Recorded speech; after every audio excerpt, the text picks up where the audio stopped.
Well, it is what? Can we read that? 93.2 degrees. It was 97 not long ago, but I got our air conditioner going, and I think I'll leave the light on. And yeah, it's working off of solar. So it's blowing cold. Let's see what it's blowing.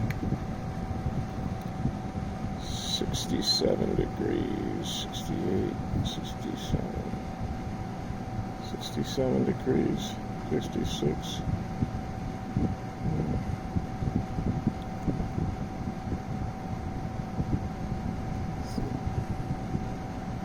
But it's definitely, 64, 63, yeah, definitely working. It's cold.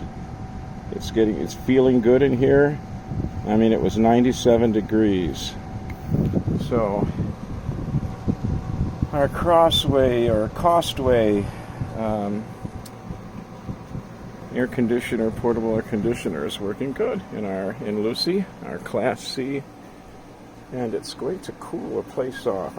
If not anything, if you sit right in front of it, it really is nice and comfortable. Then I got these neat little 12-volt fans running, and that helps too. This is the first really hot day that, it was unbearable in here. 97 degrees.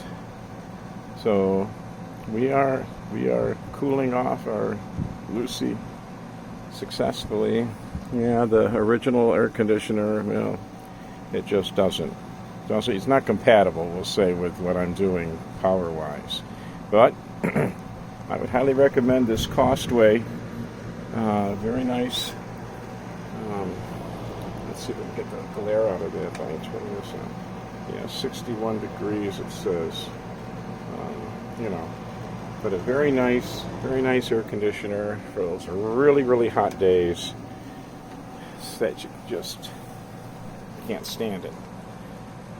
And thought I'd share it with you this afternoon, I should say. And this is like July 28th or something. Kind of lose track of the days. But yep, it's hot. All right. Well, it was nice spending a few minutes with you. Hope you benefit from this. Maybe you'll think of getting one of these yourself. It's low energy, but a good performer. No trouble starting up on my 3,000 watt pure sine inverter, my 200 amp hour battery bank supporting it, being fed by 400 watts of solar on the roof. And we're all doing good. All right. Talk to you later. God bless. Bye-bye for now.